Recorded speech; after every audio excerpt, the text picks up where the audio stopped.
nada é importante, nada é importante. Me diga uma coisa, quando é que ele fugiu para cá? Mas para mim é importante sim, porque eu sou preguiçosa, eu precisava de uma pessoa que me cutucasse, entendeu? Sabe de uma coisa, vou te dar uma frase da Jagoda Buick, uma tapeceira tchecoslovaca que ganhou uma Bienal aqui de cenários. Ela dizia uma coisa assim, só os preguiçosos são capazes de fazer alguma coisa em arte. Ah, é? Gostou? Nossa, então eu sou um gênio. É mesmo? Me diga uma coisa, você acha que preguiçosa é uma mulher que fica 5 horas se vestindo, se maquiando? Ao contrário, muito pouco tempo. Tá bom. Eu uso muito pouco tempo. Bom, e aí, teu pai fugiu quando pra cá? Meu pai, nós viemos em 51. Aí fomos direto para Minas Gerais, para Itabira, terra do poeta. Charles Drummond. É, Carlos Drummond de Andrade, é, coisa linda. Aí fomos para uma roça. Por que vocês foram para Itabira? Ótima pergunta. Porque o meu pai queria vir para o Brasil. E logo foram pegar a gente, o pessoal do Sul, de panelinha de estrangeiro, de colônia de estrangeiro. Ele falou, não, eu vim para o Brasil. O pessoal ficou meio puto com ele. Mas ele falou, não, eu vim para o Brasil. E aí veio um senhor de Minas e disse que tinha uma roça, se ele queria cuidar, que só tinha um problema a roça. Ele falou, qual é o problema? Ele falou, não, lá só tem negro, o senhor sabe? Ele falou, mas isso não é problema, é para lá que nós vamos. Aí tive o privilégio já de virar negona desde pequena, que é muito bom. Quantos né? anos você tinha? 6 anos. E aí o que aconteceu com você quando você foi crescendo? Como é que você começou a descobrir que a vida era uma causa perdida?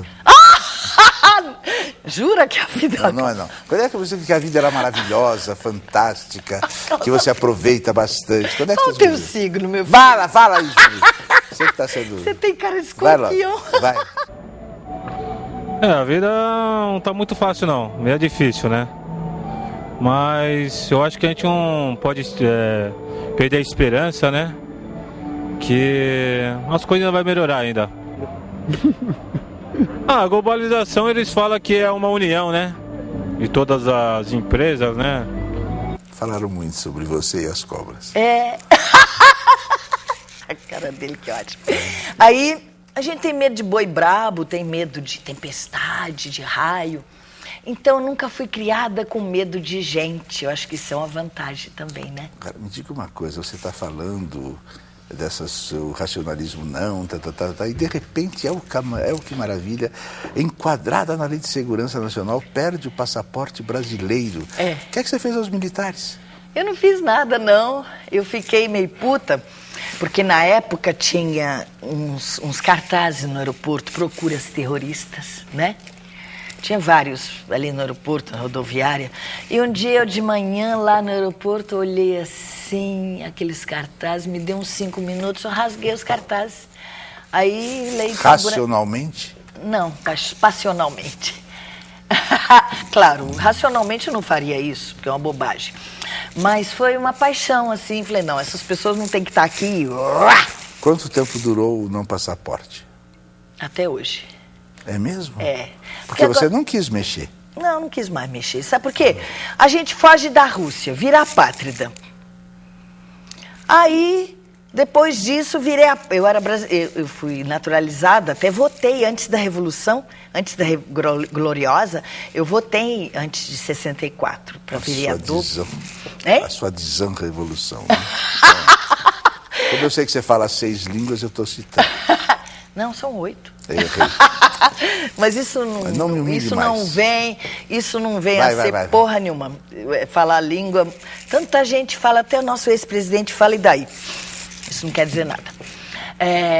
Mas onde é que eu estava mesmo? Ah, não, negócio. Aí depois me tiraram a cidadania. Eu fiquei apátrida de novo. Eu pensei, bom, gente, ninguém é apátrida quase. Eu sou apátrida 2 vezes. É porque eu tenho que ser, né? Você aceitou isso? Eu aceitei. Você pode viajar para o exterior? Eu quando viajei com passaporte apátrida foi muito confuso. Foi muito confuso, porque ninguém quer o apátrida, né? Mas aí... A França quer, não é? A França não também. É complicado. É complicado, tem que ter visto para os lugares, é uma merda. E aí eu consegui, porque como meu pai foi guerrilheiro pela Finlândia, a Finlândia tinha um acordo de cavaleiros com a Alemanha. Nunca lutou com a Alemanha, mas tinha um acordo de cavaleiros com a Alemanha. Então, quando eu nasci, ele ainda tinha direito à cidadania alemã, se ele quisesse. Ele nunca quis. Mas, então, quando eu nasci, ele ainda tinha direito. Logo, eu também tive direito. Então, agora eu tenho passaporte alemão, que é cômodo. Eu assumi em Minas pela primeira vez meu interesse por homens negros e senti o preconceito. Como foi? Gozado, eu acho que no fundo, eu também tive preconceito, sem saber, né? Porque eu tive medo. Logo que eu cheguei, eu tive medo. Eu chorava quando via os negros. Aí meu pai me deu umas porradas e falou, agora você vai ficar na casa deles. Ele te dava porradas reais ou virtuais? Reais também, reais. Mas sempre quando eu mereci. Não foi nenhuma sem merecimento. Você mereceu muito? Muito, meu filho. E graças a Deus eu levei umas porradinhas. Graças a Deus. Mas todas na hora certa. Nenhuma por descarrego de neurose. Mesmo aquela vez dos anos 70, quando você apanhou da garotada em Ipanema. Aquela foi sem calma. Aquela foi eu acho que foi por medo deles em relação a mim, né? Eu acho que o mesmo medo que eu sofri quando eu via os negros. E, na realidade, o que é o preconceito? Um certo medo, né? Aí depois, mas o medo acabou, porque logo eu fui lá pra roça com eles e aí eu não queria mais voltar pra casa, aí já virei negona. Mas que horas você sentiu o preconceito? Que horas que eu senti o preconceito? Quando você se interessou pelos negros? Mais. Eu senti sempre, porque eu via, claro, não sou tão boba assim, nem tão loura assim, mas eu sentia que no nosso país o negro não tem tantas oportunidades quanto o branco, de repente, uma mulher infelizmente. como você, assim, inteligente, maravilhosa, sendo uma atriz, a gente percebendo que você podia fazer coisas importantes em teatro e politicamente também, enfim, em quase tudo, porque as pessoas gostam de você e você pode fazer o que você quiser. Aí você aparece nos anos 90 brigando para evitar o despejo de moradores num prédio da Avenida Paulista. E aí? Porque realmente era um absurdo. A gente via que aquilo era política entre aspas, né? Então era um espaço que nem meu era, quer dizer, era dos 6 irmãos e de outras pessoas. Quer dizer, estavam tirando as pessoas daquele espaço para fins lucrativos. Que espaço era esse?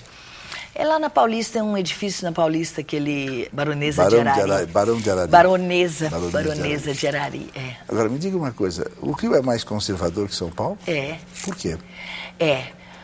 O Rio é mais intimista e mais conservador. Por exemplo, quando eu levei porrada no Rio quando eu comecei, eu era um trem muito diferente.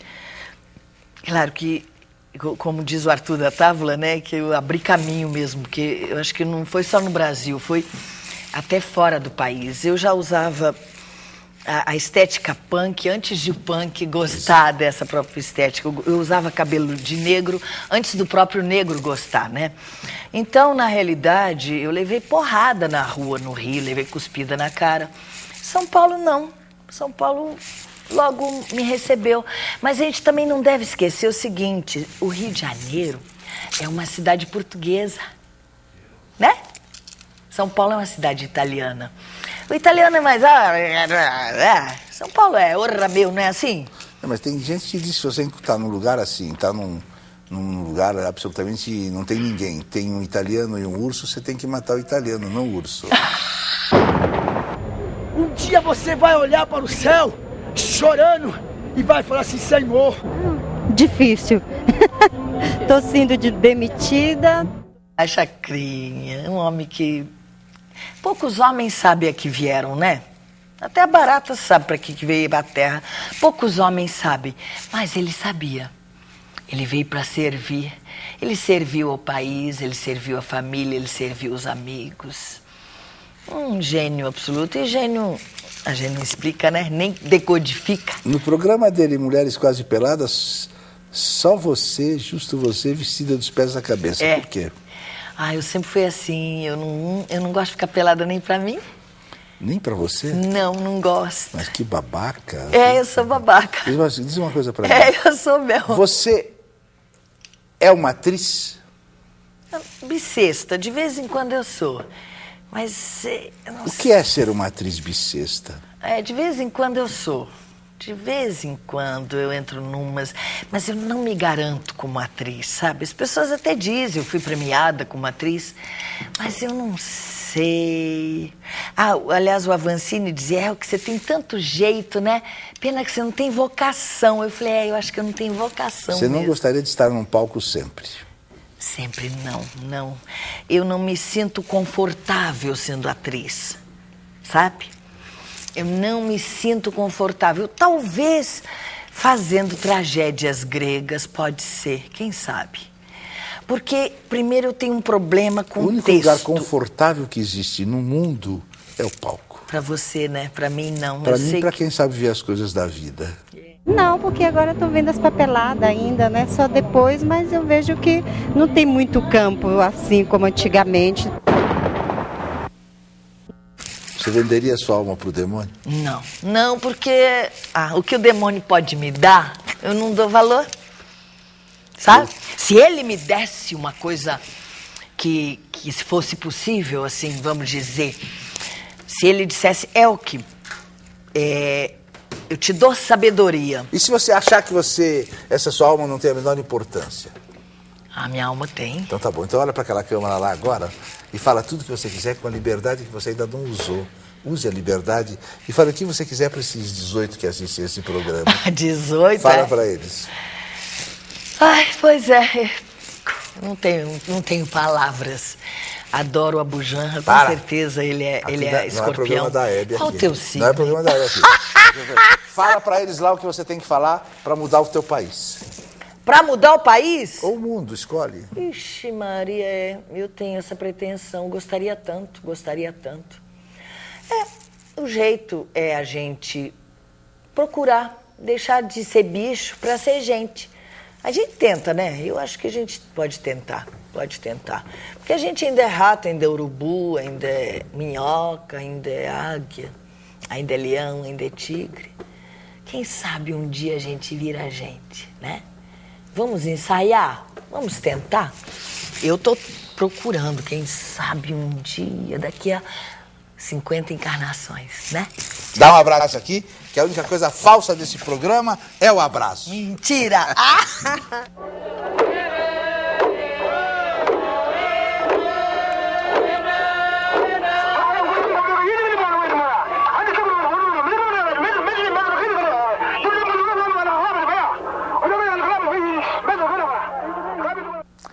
Tão doente quanto as flores mal cheirosas.